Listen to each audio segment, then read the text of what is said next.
Eurovision has begun, and it is for the second third year in a row, been met with protests and boycotts and people saying, why the fuck is Israel still competing in this? Why? And Ireland today, for the first time in 61 years, Irish broadcaster Arte, sorry to my Irish heritage. Arte, I don't fucking know, will not be airing Eurovision. And they are protesting Israel's being involved. RTE works. Arte. Top of the morning. Arte. Yes, okay. Let's take a look. Let's go to Europe. One of that continent's biggest pop culture events is now underway in Austria. The 2026 Eurovision Song Contest kicked off with all of its usual spectacle. Singers from 35 nations will perform in Vienna over the next few days, leading up to Saturday's big final. But this year, several countries are boycotting the entire competition. Yeah, it's 5 countries: Spain, Slovenia, Iceland, Ireland, and the Netherlands.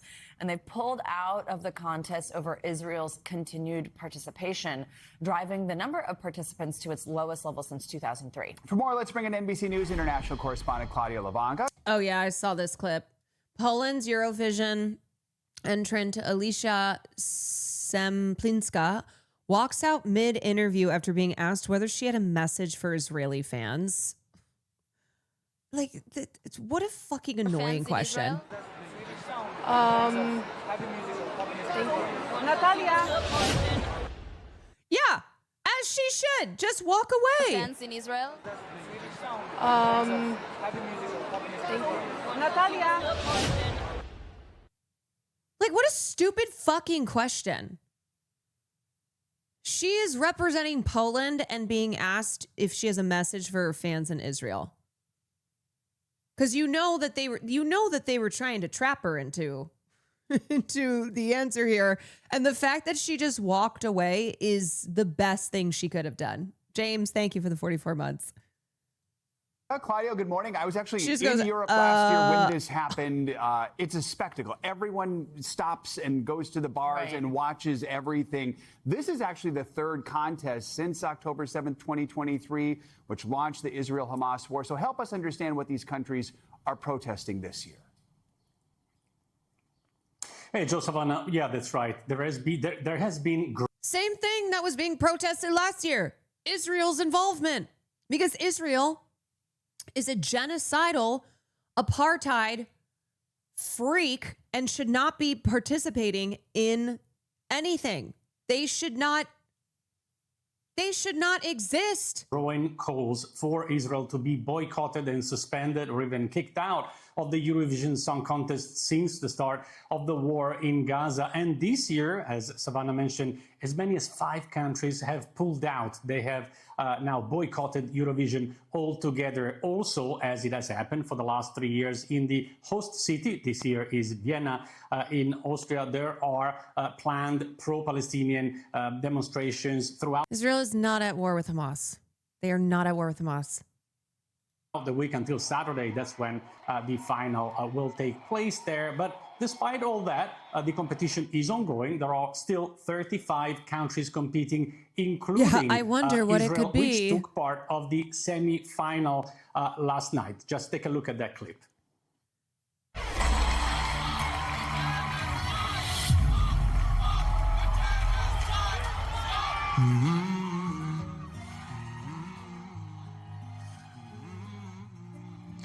Now, I don't know if you could hear it there, guys. There was a mix of booing and cheering when the Israeli singer went on stage, and also you could overhear someone screaming, "Stop the genocide." Austrian media said that even 2 people were even kicked out of the arena for disrupting the.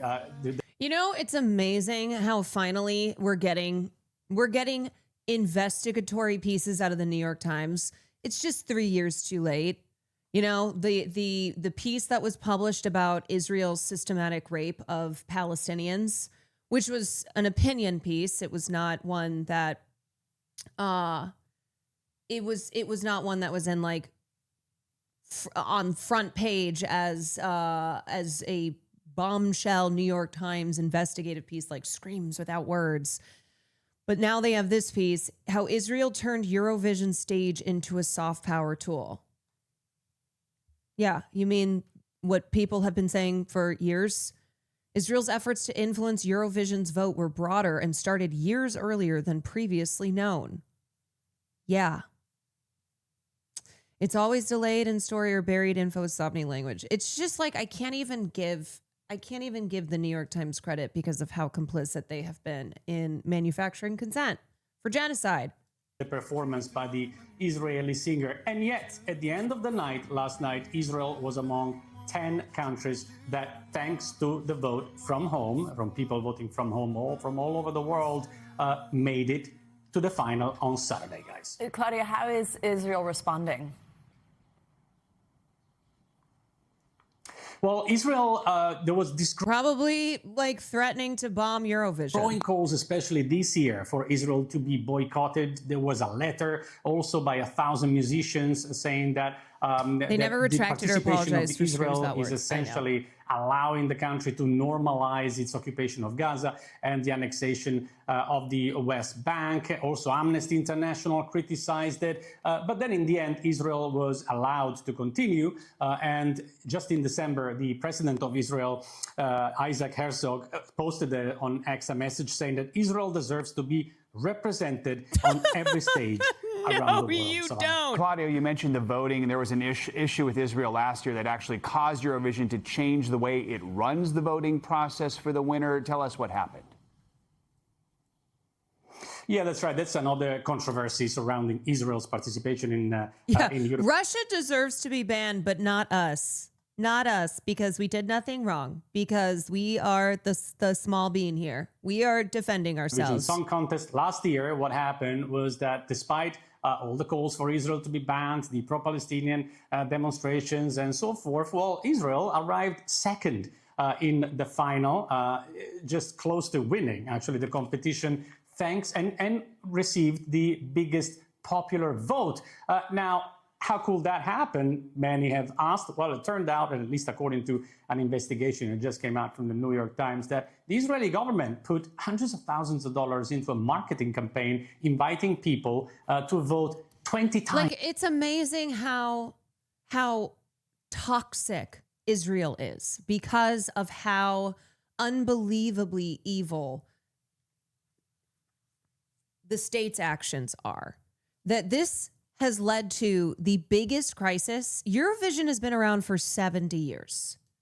This has created the biggest crisis in Eurovision's history because of major countries, ones that are members of, what is it, like the 5 or 6 main countries that fuel Eurovision because of how great their viewership is, the big 5. And how they have they're boycotting. They are boycotting because of Israel's participation. That it's like, at some point, maybe you go, let's take Israel out of the equation. Let's not have them participate because of how many problems it creates, let alone the fact that they are a genocidal apartheid state. They should be removed for the mass crimes against humanity that they are currently committing and have been committing. But like in addition to that, the fact that they constantly create crises because no one wants them. Yeah, no one wants them in the group, bro. For the Israeli entry, 20 times is the maximum number of votes you can give as an individual. So, the European Broadcasting Union said, okay, let's bring that down to 10, and let's see if that makes any difference, guys. All right. Claudio, thank you so much. And here in the U.S., you can watch. Can you explain why Israel's considered a member of EU? No. So it has to do with the Broadcasting Union, the EBU, which is the European Broadcasting Union. It doesn't have to do with strictly European geography, like geographic location. It has to do with what countries are broadcasting members in the EBU. So Israel gets to participate because their public broadcaster is in the EBU. Same with Australia. So Israel is not the only non-European country that participates, that has been allowed, that's a part of Eurovision because their public broadcaster is a part of the EBU. Watch the Eurovision Song Contest streaming on Peacock. It runs through May 16th. We thank you for watching.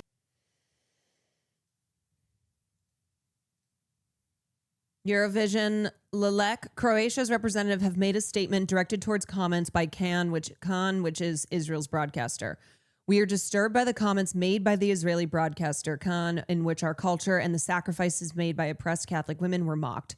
It's especially disturbing to ridicule women singing about female pain and suffering while showing such a complete lack of empathy and respect for the suffering of others. Yeah, everybody fucking hates Israel. Not the first time Khan have made insulting and derogatory comments toward artists and other countries competing in Eurovision. They are fucking bullies. They are bullies across the board. They just can't help themselves. They're so unbelievably toxic. Last year, Khan had to issue an apology for comments made after Armenia's performance. I can't believe we gave these guys an entire quarter in Jerusalem. Survivor. That's how we feel after watching this song. Not to mention the many offensive comments made towards artists during the 2024 contest. They are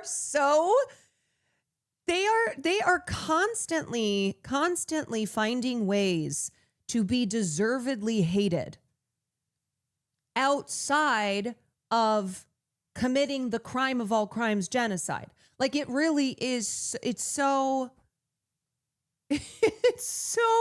absurd how they prove over and over again why they're so fucking evil. It's unbelievably evil.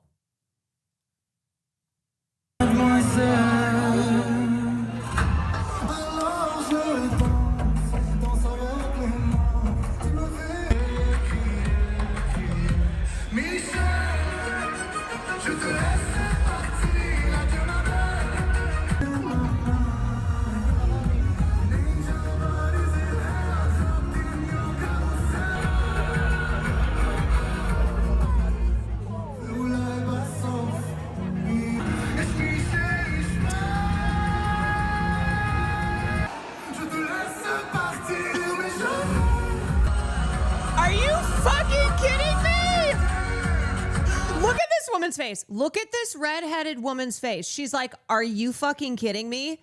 You're kidding me. Are you kidding me? This guy is not even moving.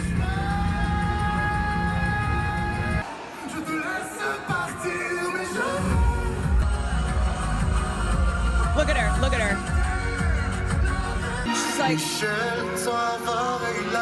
She's like, oh my God. Oh my God. I cannot believe that. I mean, I can't believe it, of course. Of course. Of course. The thing is, too, the guy with the Israeli flag, he could have been bumping into people. He could have been like yelling and screaming and being even more obnoxious than just holding up the Israel sign.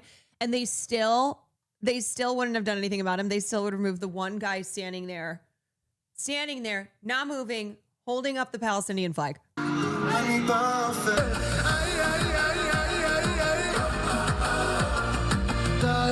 I'm losing my mind. Je te laisse.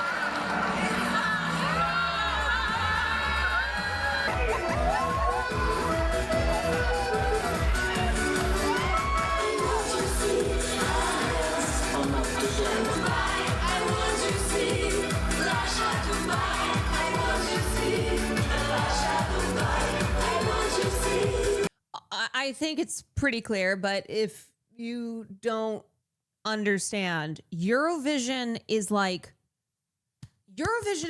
the fucking event in Europe. Okay, for the countries that participate in Eurovision, it is like the creme de la creme of cultural competitions. So that's why, too, there's been such outrage over Israel participating because Israel is a genocidal state. They are committing the most evil of actions, but also because this is such a big deal for people whose countries are represented in Eurovision.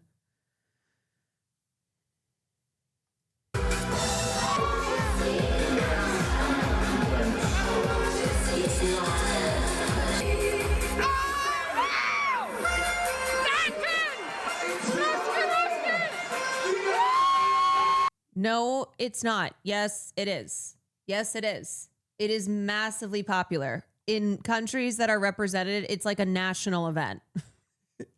It's huge. It is huge. And it's like,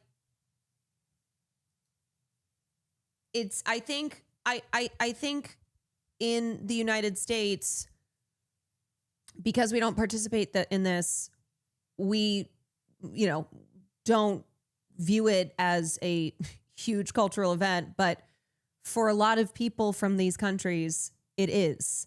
So that's why, too, the countries that pulled out was a big deal because of how important they are to the viewership of Eurovision.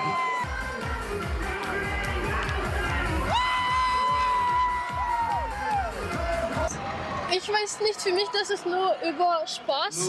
Also ich möchte Spaß haben, also ich bin hier mit meinen Freunden und so, ja, nur über Spaß. Ich weiß nicht, welche Favoriten habe ich. Example, Eurovision Song Contest 2023 reaches 162 million viewers. Yeah, let me find the yeah, apparently Eurovision is also really popular with Gen Z. Like it is something that is passed down through the generations. Eurovision.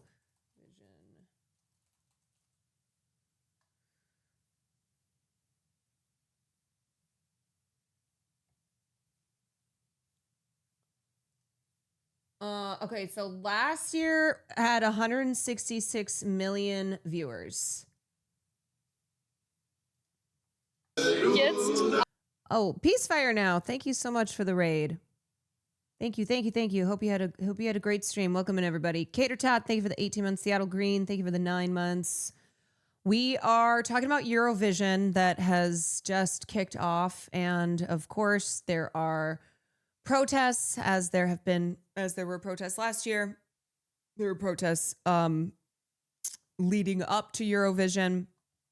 Ireland is the 5th country to announce that they are not going to be airing Eurovision in protest of Israel participating. Tigo, thank you for the 5 gifted subs. Thank you. Phantom Limb, thank you for the gifted sub. So I think it's what? It's Slovenia, Spain, Ireland. What countries are which ones am I? Slovenia, Spain, Ireland, Iceland, and the Netherlands. Aber also Moldova gefällt mir sehr. Ich finde das so Zusammenkommen eigentlich so zwischen den Kulturen. Ich finde auch in Wien merkt man es auch, wie viele Leute von allen möglichen Ländern jetzt nach Wien gekommen sind. Und man merkt einfach so, ganz Wien ist so.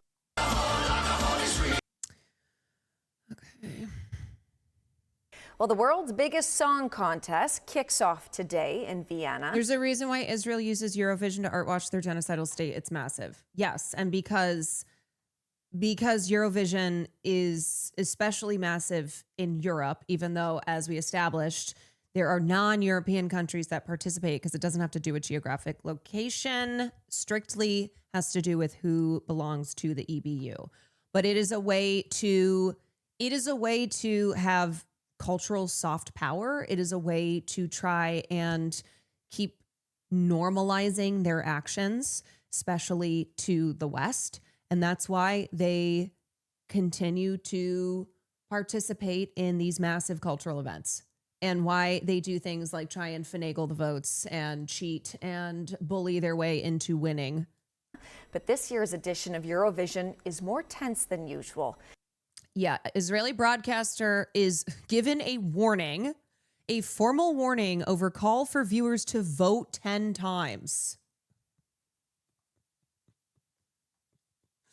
Israel broadcaster's endorsement of a video from delegate Noam Beton was found to have broken new rules designed to limit third-party campaigns. They're such fucking cheaters, man. In the clips, Beton, who's competing this year with the song Michelle, told his fans to use all 10 of their allocated votes to support him in the first semifinal on Tuesday, May 12th. The message from Beton was apparently recorded in several languages, including French, German, English, Greek, and Italian.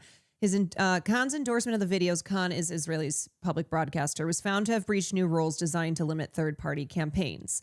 In a statement issued on Saturday, Eurovision director Martin Green said, "Within 20 minutes, we had contacted the Kwan delegation to ask them to immediately stop any distribution of the videos and remove them from platforms where they had been published.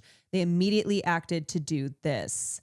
Organizers accepted that the call to viewers was not part of a large-scale funded third-party campaign, but was still not in line with our rules nor the spirit of the competition. Yeah, do you think that Israel is a country that is about fairly competing? Green said Eurovision would continue to monitor any promotional activity and take appropriate steps as necessary. The change to Eurovision rules was implemented in response to controversy surrounding Israel's result at last year's contest, which was held in Switzerland. They had to make a change to the rules because of fucking Israel. And then Kwan was issued a warning because of Israel's actions in this Eurovision. The way I screamed last year when they announced Austria had won. Yeah. Yeah. 50% of all votes are now supplied through professional juries, while the number of individual votes that fans can cast has been cut from 20 to 10. Viewers can vote for the same act 10 times, but they're not able to vote for the country that they are calling from. 5 countries withdrew from this year's contest: Spain, Slovenia, Ireland, the Netherlands, and Iceland, after it was confirmed that Israel would be allowed to compete again. Explaining Spain's reasons for boycotting the ceremony, Jose Pablo Lopez, chair of the Spanish Radio and Television Corporation, said, "As joint organizers of the Eurovision Song Contest, we share a collective responsibility. While Israel has regularly participated in the competition, the current events and the genocide currently taking place make it impossible for us to look the other way." And the thing is that when a state like Spain declares that, it means that everyone else is choosing to look the other way. When you have a major country like Spain, who's one of the big 5 in Eurovision, saying we cannot look the other way, that makes it even more stark for those who are like, yeah, actually, I can look the other way. It's not accurate to claim that Eurovision is merely an apolitical music festival. It has never been. We are all aware that the contest carries significant political implications. The Israeli government is equally aware of this fact and leverages the event on the international stage. Pop culture is not apolitical. Spain, the Netherlands. Important to say that an Israeli brand is a major sponsor. Yeah, I think we talked about Moroccan oil when we talked about the protests leading up to Eurovision. So this was months ago. This is when countries first started to boycott. But yeah, Moroccan oil is a major sponsor, and they are an Israeli company. From that New York Times article, even before the voting controversy burst into view, financial records show Israel spent at least $1 million on Eurovision marketing. Yeah, despite the name, Moroccan Oil is an Israeli company. Netherlands, Ireland, Slovenia, and Iceland are all boycotting the competition. They say Israel should be banned for its bombardment of Gaza following the October 7th Hamas attacks. Journalist Daniel... Let's get specific here. They say Israel should be banned because of the genocide that they are committing. Not bombardment, genocide. Use the words that these countries that are boycotting have used. Rosny joins me live now from... Use the words to describe accurately what is happening. Vienna with more on all of this. So Daniel, thank you for joining us. Hoping you can give us a sense of what's happening where you are right now. So, for those that don't know, the Eurovision Song Contest is a competition between broadcasters, members of the European Broadcasting Union, which is a community of public service broadcasters. Now, those 5 broadcasters have withdrawn because they say, as you said, as you were introducing me, because of Israel's actions in Gaza. Now, the officials here, they insist that Eurovision is a contest between broadcasters and not one between governments. So those withdrawals were announced in December. So this year, 35 nations are participating here in Vienna. But over the past couple of years, we have seen protests in Malmö in Sweden in 2024, last year in Basel in Switzerland. And here this evening, we are expecting some protests because this. And let me just explain what cultural soft power is and why Israel uses events like Eurovision to increase their cultural soft power, to try and maintain it. Cultural soft power is the use of means that are not military or economic coercion to influence others and to persuade them and create goodwill for the country that is engaging in this. And cultural soft power is a way to get other countries and other people, to embrace a country's values, embrace what they, who they are and what they have to offer, which then generates goodwill for them. The Gulf nation does entertainment, sports watching. India does it with cricket. Sri Lanka does it with tourism. This is the new trends amongst horrible nations. And we've been talking about this a lot with these tech millionaires that have been trying to, that have been buying up cultural capital, that have been ingraining themselves in our culture at the forefront by buying the Met Gala, by buying up media and entertainment, and then positioning themselves in the front. So that normalizes them, that generates goodwill for them, that launders their reputations. Israel loves to use basketball for soft power. Yes, there are many examples of cultural soft power, and Eurovision is one. Evening is the first semi-final. Colonial fascist states always find something to rehab their image. Yeah. Yes. This competition, 160 million watch around the world, and Israel will be performing this evening. So those that are unhappy at Israel's inclusion in the contest are expected to demonstrate in some parts of Austria's capital today.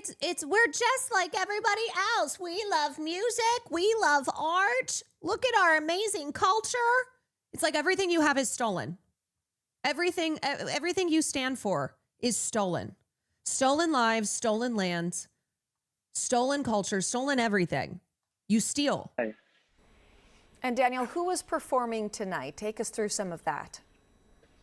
So the ones to watch this evening, the big favourites are Finland, but actually the one that I think we should all keep an eye on is Moldova. Moldova is opening the show. Now, I have been very lucky to see the rehearsal, a final run-through of this evening's show. And this is the Finnish song that we're seeing right now. And Finland has been the bookie favourite to win this competition for a long time, but it's all depending on whether or not they convince those viewers around the world to vote for it. Another one that is worth looking out for this evening is Greece. Now, again, Greece is one that could be a shock win on Saturday. It has to qualify this evening. So the way it works is 10 songs from this evening will qualify to Saturday's final. On Thursday, there is a second knockout stage, and 10 countries from there will participate in Saturday's final as well. Now, this is the 70th edition of the Eurovision Song Contest. And last year, minutes after the show was won by Austria, which is why we're here now, it was described as the Platinum Jubilee next year, meaning 2026. But those protesters outside could hamper those celebrations here this evening. During the Cold War, the U.S. would parade famous musicians like Louis Armstrong and Dizzy Gillespie and others around the globe as cultural soft power instruments. Yeah, there's a very long history to this. And also like how Hitler tried to use the Olympics. Hitler tried to use the 1939 Olympics as a form of cultural soft power, and then they got fucking owned by Jesse Owens. Got L's all around. L's all around for Nazi Germany. 1 million Hollywood nearly as a whole was used as U.S. soft power through 60s and 70s. Yes, I have talked about the Department of Defense that formed an entertainment agency or an entertainment bureau during the 40s, during World War II, because the military realized that they could use the film industry as a form of, as like a tool for propaganda to like get people on board. And then when they realized how effective it was, that has continued up until today. And so if a film project requires like the use of filming on military location or military equipment, they have to strike a deal. They have a contract with the Pentagon, which then gives the Pentagon creative control, and they serve as a producer on the project. And so that's why there is still so much U.S. military propaganda in films and shows today. Like they have, the Avengers even had to change some stuff in the script. CIA used abstract art as soft power. Yeah, so this is definitely something if you're interested in learning the history of soft power and it's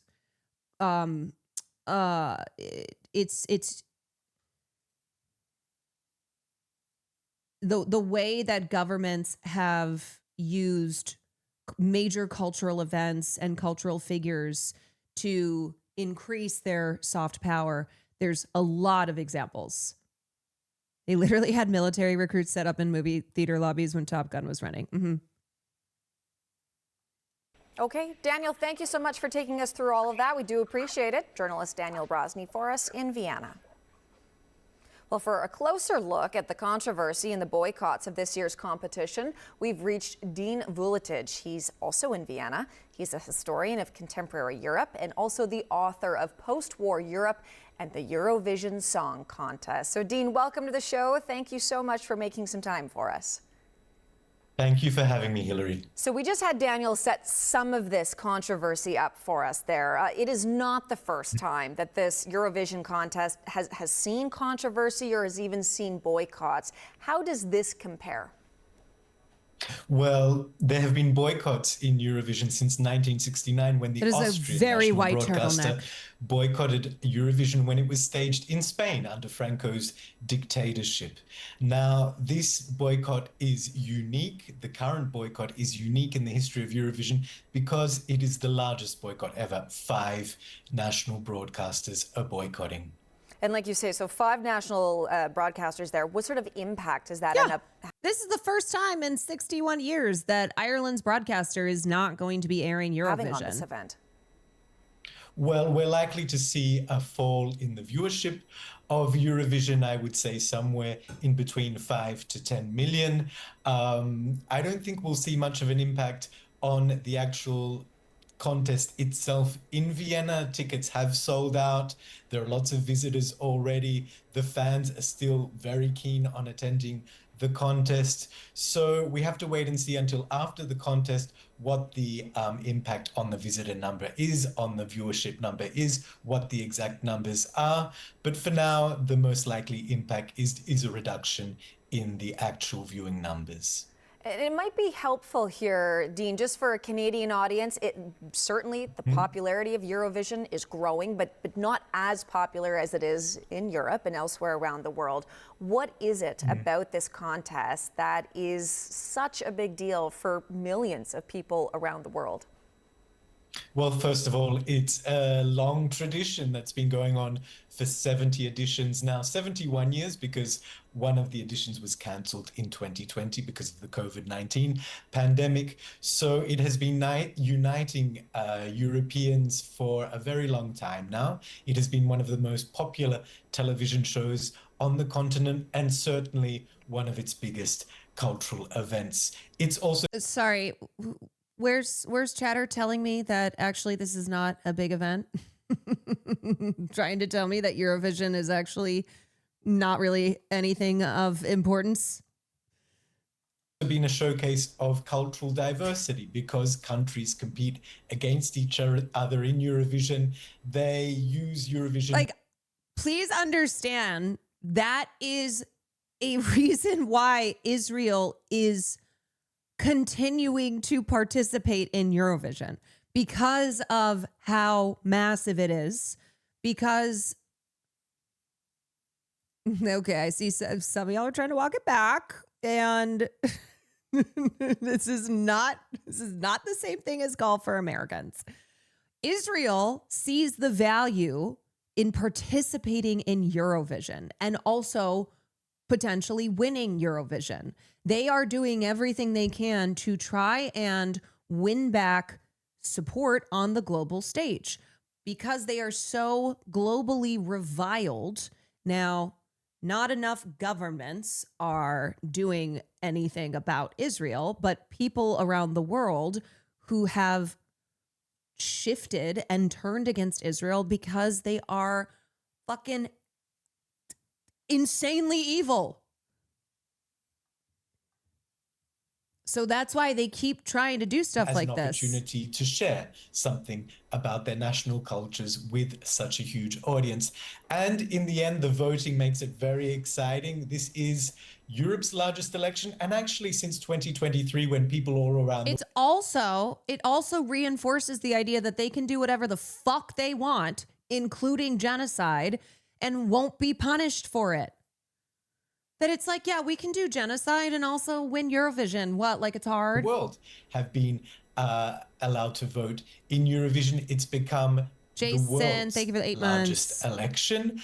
And that makes it an exciting experiment in our public democracy. And you can't vote for your own country in Eurovision.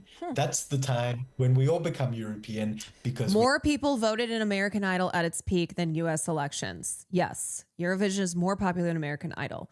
Like, understanding how much politics is filtered through culture. That is why we're talking about something like cultural soft power. American Idol at its peak had more people voting for the contestants than voted in the presidential election. People care about pop culture way more than they care about politics, or at least in a way that they don't spend all their time thinking about politics and participating in politics. we have to think about other European nations and cultures. So since this is such a beloved event then, as you just laid out for us there, do you think there's anything in particular that Eurovision should do to try to make sure that there aren't these controversies or boycotts every year? American Idol is easier to vote. That's a great point. Maybe if they made it easier to vote, maybe if they weren't fucking purging voter rolls, redistricting, which is in effect to reduce the impact of black voters, all of the racist shit that they do to prevent people's votes from counting in this country, not allowing voting to be a holiday, making it so hard for people to exercise, and also sending the message that even if you do vote, guess what? We're not going to listen to what you want. People becoming disillusioned with politics means that they are going to turn more to other things. They are going to spend less time being involved politically and going, well, nothing's going to change. Nothing, can't do anything about the system here. My vote hardly counts, if it counts at all. And so then they turn to other things to spend their time and their energy and their focus. Or do you think that is perhaps inevitable? Like you say, this has been going on for almost as long as this competition has existed. I think it's inevitable because Eurovision always reflects the political zeitgeist of the time. It has always done that since 1956, the very first contest, and it's weathered many crises, many controversies. Very often the rules have been changed to assuage the concerns of members. So I think that we'll see the same result this year, that Eurovision will survive this boycott. It will continue, and we'll see what this contest actually brings, whether there will be another voting controversy, whether the organizers will have to respond to that with new rules or amendments to the rules. It's wait and see until... the fact that they have to keep amending rules or adding in new rules because Israel is a goddamn cheater. This contest is over. Last year, there was a nail-biting finish. The new rule is going to be Israel has to win. That's going to be the rule next year. They'll be like, hi, so there's only one rule now to Eurovision, and it's that Israel is the winner. With Austria and Israel vying for top place, everyone held their breath in the arena at the thought of, Israel having to host the contest the subsequent year. So we'll have to see whether the finish is as filled with tension this year as it was last year. Okay, and then just finally here, Dean, what about that? What you were just sort of teeing up there. Do you anticipate that this is going to impact the scoring at all? Well, and remember the thing with Eurovision is that you do not vote for your own country. So viewers and juries cannot vote for their own country. This is supposed to eliminate bias, blah, blah, blah, blah, make things fair. Make things fair when, cheating is still happening. So what that means too is that people are voting for Israel. So that reinforces the idea that Israel can commit genocide. Israel can exist in its entire existence as an apartheid state and get fucking votes in Eurovision. That's what we have to wait and see. Eurovision has changed its rules to bring back more of the expert jury vote, so into the semi-finals. Now we have the jury vote back, determining 50% of the final result. In the past couple of years, it's the public that has determined the entire vote for the semi-finals. In the grand final, we'll continue to see 50-50 jury and public voting. The bookies have Israel ranked in the top 10, but not in the top 5. So we'll have to wait and see what the final vote for Israel will be. That will be interpreted as a political barometer for the opinion of Europeans on Israel. Dean, great to talk with you today. Thank you so much for taking us through all of this. We do appreciate it.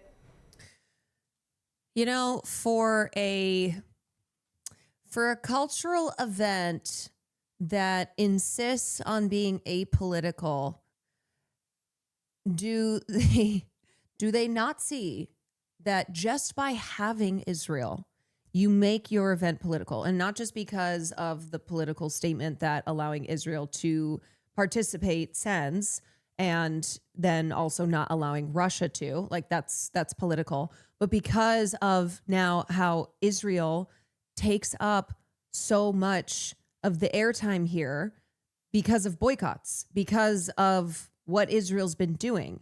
So they are taking, they take all the oxygen.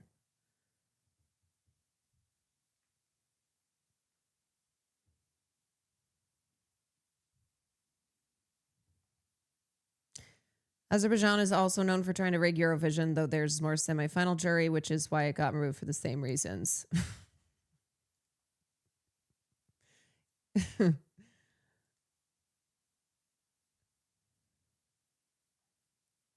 I've watched your pop culture coverage for so long. This normal pop culture coverage feels so disgusting. This purposeful avoidance of mentioning harm. It's like, hey, it's not an opinion, all right? It's not an opinion that Israel's committing genocide. It's not an opinion that Israel is an apartheid state.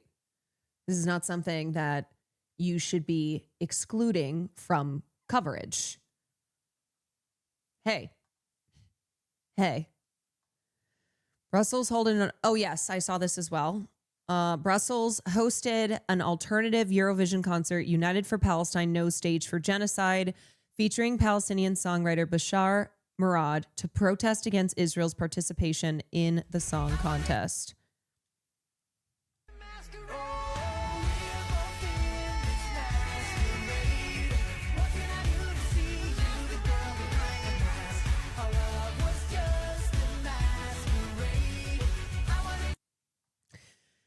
Yeah, I mean, that's what we've seen. That's what we've seen happening is these independent alternative versions popping up because the long existing institutions refuse to make any changes, refuse to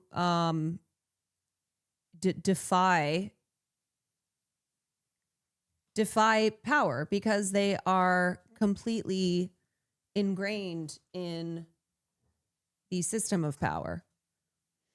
Also, the new rule change that purports to make voting less rigged was tied to foregoing voting on Israel's participation for this year. I know, it's so fucking ridiculous.